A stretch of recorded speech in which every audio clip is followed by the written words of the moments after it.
Cette nicturie, elle est due à une stimulation d'un peptide, le peptide natriurétique que vous connaissez tous, donc qui permet une élimination du sodium, donc il y a une augmentation de la natriurétique terrestre, et ce peptide natriurétique qui se situe au niveau de l'auricule droit réagit de façon, on va dire, salvatrice quand ces patients ont des troubles du sommeil, donc il y a l'hypoxie, il y a un risque d'élévation des pressions périphériques et centrales, notamment l'hypertension artérielle, et pour compenser, donc il libère ce sodium et vous avez cette polyurie nocturne chez ces patients. C'est ça l'explication de la nicturie. Donc vous voyez qu'il y a beaucoup de choses qu'on n'arrivait pas à expliquer durant la journée sur la physiopathologie.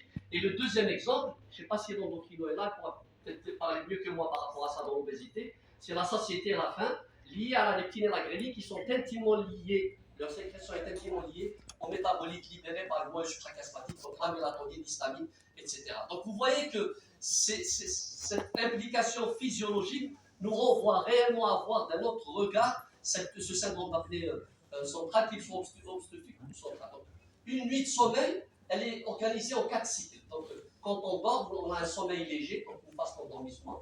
Après, on a un sommeil profond, c'est pratiquement la plus grosse part. Après, vous avez le sommeil paradoxal. Ce sommeil paradoxal, c'est là où on rêve. Alors, pour qu'il y ait un sommeil paradoxal normal, il y a une atonie. Parce que vous imaginez, si vous avez du monde durant le sommeil paradoxal, votre activité tonique, vous allez vous bagarrer, vous allez agresser votre conjoint. Et on s'est rendu compte que ce sommeil paradoxal, pendant très longtemps mis de côté, puisque les épileptologues se sont plutôt intéressés. C'est pour ça que c'était Gaston qui l'a décrit, M. Sahel, s'était intéressé surtout à ça.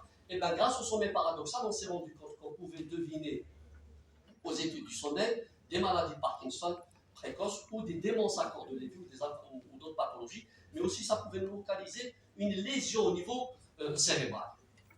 Donc l'hypnogramme, juste pour vous dire que vous avez une grosse partie qui est liée au sommeil lent, qui est le sommeil de la récupération, mais aussi de la réflexion.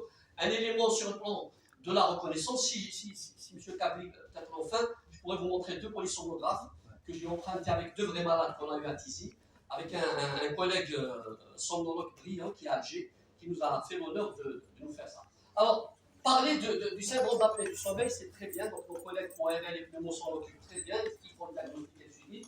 Mais nous, on est là pour remettre un peu les choses, pour comprendre que ce n'est pas juste dire je fais une apnée centrale ou une apnée obstructive et on traite, etc. C'est pour vous dire les impacts sur tout l'organisme qu'ont ces perturbations, parce que le sommeil, cette équation éveil-sommeil, elle implique 2 choses. Elle implique des structures anatomiques, donc l'hypothalamus, ça vous renvoie justement à l'homéostasie biologique, et le tronc cérébral avec cette formation réticulée, mais aussi des neuromédiateurs, donc des neuromédiateurs qui sont soit pour on va dire le sommeil, soit pour l'éveil. Donc le GABA, c'est plutôt pour le sommeil, et tout ce qui est posthypophyse, histamine, NMDA pour l'éveil. Et pour rappel, donc, je dis toujours, quand on a un patient qui est dans le coma ou aux urgences parce qu'il a fait un accident vasculaire, on ne trouve pas de grosses lésions, il faut penser à une atteinte du tronc cérébral, une somnolence, qui mime un tableau de coma. Donc c'est très important de comprendre un peu cette physiopathologie.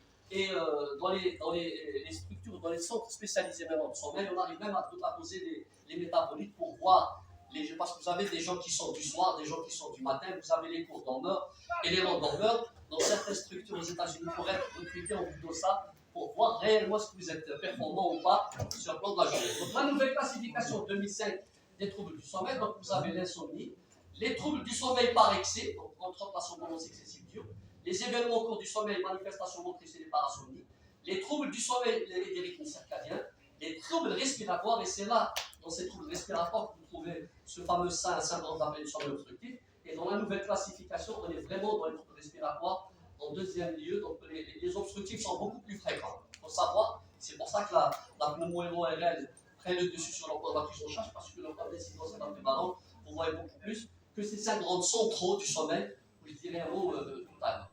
Donc, sommeiller ces troubles, pourquoi j'ai mis cette slide, c'est parce que tout simplement, il y a une modification du sommeil avec l'âge. Quand un nouveau-né vient à la vie, il dort 24 heures ou 23 heures. Plus vous avancez dans l'âge, vous avez une répartition différente en matière de récupération. Et sur le plan de la pathologie, encore une fois, pour dire que c'est une pathologie dans des pays développés, il y a des services de sommeil. C'est une spécialité, parce qu'avoir un trouble du sommeil vous renvoie à rechercher des maladies. Donc ils peuvent être primaires comme la narcolepsie, et même cette narcolepsie peut être secondaire. Voilà les syndromes secondaires qui sont vraiment intéressants. Et on décrit même des hypersomnolences dans le cadre des syndromes paranéoplasiques actuellement. Donc vous voyez que ce n'est pas juste un mot comme ça qu'on utilise sur une feuille d'observation. Donc sur le plan d'observation, sur le plan d'exploration, dans un centre de sommeil, donc on utilise d'abord un agenda. L'agenda du sommeil, c'est important, c'est-à-dire que le patient va vous dire, il dort à quelle heure, il se réveille à quelle heure, est-ce qu'il fait de la sieste, est-ce qu'il a de l'encouragé, et c'est important parce que tout à l'heure quand j'ai... Les patients qui viennent pour les troubles du sommeil, c'est pour ça que je vous ai dit, c'est plutôt une pathologie de la vie. Ils ne viennent pas vous dire, voilà docteur, je ne dors pas la nuit. Ils viennent vous dire, docteur, je dors la journée. Je n'arrive pas à rester éveillé la journée. Et c'est pour ça que ces patients-là, il faut utiliser le thème de dette de sommeil, c'est-à-dire que lui, il a l'impression de dormir 6 heures, 7 heures, 8 heures la nuit, mais comme il fait des micro-réveils à cause de ses apnées, donc le temps sera concis. Et ça déjà, et j'ai demandé, on a eu une malade au service il y a quelques jours qu'on l'a hospitalisé pour un tableau bizarre, fatigabilité, myasthénie, panasthénie, et on s'est rendu compte qu'en fait c'était plutôt un trouble du sommeil, elle ne dormait pas. Elle ne dormait pas, et je vais te l'adresser d'ailleurs Capri en consultation parce qu'elle a une pathologie découverte chez elle, une pathologie du sommeil. Deuxièmement, donc pour l'agenda, vous avez les questionnaires du sommeil, donc il y a leur tête les points, et bien évidemment, vous avez la polysomnographie. Alors, dans certains services, il s'arrive même à faire des dosages biologiques. On est encore loin de là. L'échelle des points, c'est une échelle très facile pour les gens qui sont intéressés, que ce soit généralistes ou spécialistes, à prendre en charge ces patients. Ça prend 5 minutes. Et bien évidemment, les questions qui se posent avec les modifications des rythmes de vie. Chez nous, les neurologues, donc, reconnaître le trouble du sommeil dans diverses pathologies, que ce soit les épilepsies, tout à l'heure, M. Sahel parlait des épilepsies, les pathologies neuromusculaires, et la présentation du tout à l'heure avait parlé de ça, donc les patients qui ont des myopathies, des scléroses latérales amyotrophiques, des déformations rachidiennes, des anomalies du tronc cérébral, des accidents vasculaires, etc., peuvent justement avoir des tableaux de montrée de syndrome d'apnée centrale du sommeil. Alors, le syndrome d'apnée du sommeil, je ne vais pas revenir sur la définition qui a été utilisée, mais j'ai juste, vous avez vu, c'est pour faire un peu différent par rapport à mes connaissances pneumo et oreilles, c'est des micro-réveils. C'est ces micro-réveils qui sont très très importants. C'est des centaines de micro-réveils. Donc, ça dure quelques secondes, donc ça fragmente vos sommeils et vous réveillez le matin, vous avez mal à la tête. C'est pour ça que dans la céphalée matinale et dans l'accident vasculaire matinal, dans la crise d'épilepsie matinale, il faut rechercher un syndrome d'apnée centrale. Et vous voyez que ces patients-là, ils sont fatigués la journée parce qu'ils n'ont pas dormi suffisamment la nuit. Donc cette fatigue inexpliquée peut justifier l'exploration ou orienter l'exploration vers une cause centrale.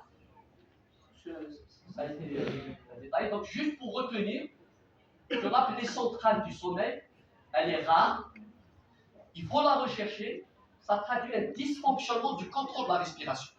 Donc, ce qu'a décrit mon collègue tout à l'heure, c'est plutôt les structures qui sont impliquées. Peut-être que tout à l'heure même, la neuropathie végétative pharyngée sera débattue par mon collègue diabéto-endocrino. Mais ce qu'il faut savoir, c'est ces signes à retenir en dehors de cette hypersomnolence, cette fatigue matinale, ces céphalées et un sommeil agité. Alors, syndrome central d'apnée centrale, donc vous le voyez très bien sur le schéma, c'est une pathologie qui est hétérogène. Alors, les définitions qui ont été utilisées sont quand même hyper intéressantes. Donc, il peut être intermittent. Donc, on part l'exemple de la maladie périodique de Shenstock. Il faut rechercher chez ces patients-là donc une insuffisance cardiaque. Il faut rechercher une insuffisance cardiaque ou une maladie neurologique, l'exemple d'un qui arrive, l'accident vasculaire, mais également la myasthénie, les myopathies. Mais moi, ce qui m'intéresse ici, c'est de vous dire, faites attention, c'est d'abord médicaments. Avec le mésusage actuel des médicaments, on reçoit beaucoup de patients, c'est pour ça que je t'ai dit envoyé la malade, c'est des patients qui prennent du tramadol, des opiacés, qui prennent des médicaments qui peuvent à la limite dysréguler le système végétatif. Et en dernier, le ticagrelor, s'il y a des cardiorespiratoires. C'est un médicament qui a l'équivalent de l'aspégie qui est utilisé dans l'ischémie myocardique ou cérébrale. Et ben, actuellement, on s'est rendu compte qu'il y a 3 ans, il était très utilisé. On commence à revoir un peu que probablement dans l'indication de ces patients coronariens ou ischémiques cérébraux, il faudra peut-être voir s'ils ont des apnées du sommeil. Alors, le syndrome d'apnée pour mémoire, il peut être obstructif, c'est plus fréquent, central. Et bien évidemment, on se dit, c'est syndrome d'apnée centrale qui est le coupable. Il faut bien que je mette ma note de neurologue la fête du professeur Sahel.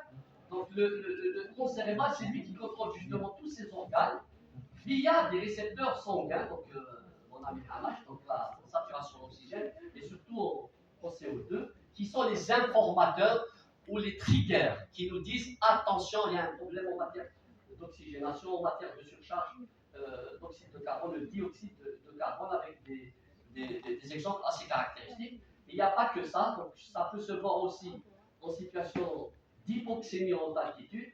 Et bien sûr, tout à l'heure je disais, je ne sais pas qui c'est qui avait présenté, Gabriel disait on ne retrouve pas un bon tiers antibiotique, on ne sait pas, mais peut-être qu'on le verra après. Mais ce qu'il faut savoir, et c'est ça le mot-clé, il faut des envoyants d'ORL en pneumocépation, il faut rechercher une étiologie. Donc ça conforte l'hypothèse que c'est des patients qu'il ne faut pas laisser dans la nature, il faut les explorer sur le plan étiologique. Donc le SAS avec hypercapnie, le pneumophthysiologue a très bien présenté tout à l'heure. Donc juste, je voulais vous dire quelques exemples à retenir. Donc le syndrome d'Andy, c'est des gens qui ont une atteinte du système nerveux végétatif, donc ils ont une atteinte alvéolaire sévère. D'ailleurs, le mal n'est pas là. Souvent, ça s'associe à une maladie d'Hirschsprung. Ça touche surtout les nouveau-nés et les nourrissons. Et parfois, quand on les opère, sans avoir recherché un syndrome d'apnée, ils peuvent faire des complications péro-opératoires et décéder lors de l'intervention. Deuxième, les tumeurs du tronc cérébral, la prise d'opioïdes, notamment la méthadone. Le syndrome d'obésité, ce soir, il va être la myasthénie, la SLA et bien évidemment l'homéopathie. Donc vous voyez que c'est quand même assez intéressant. Pour faire le diagnostic, le primo movens, c'est de savoir reconnaître les signes cliniques. Je pense que c'est la chose la plus importante aujourd'hui, c'est de pouvoir sensibiliser tous les collègues aujourd'hui à reconnaître ça et dire qu'il y a une structure qui peut être prendre en charge en mémoire avec cette polysomnographie ou cette polygraphie qu'on verra tout à l'heure. Donc les tests du sommeil cérébral, parce qu'on peut trouver une étiologie, qu'elle soit inflammatoire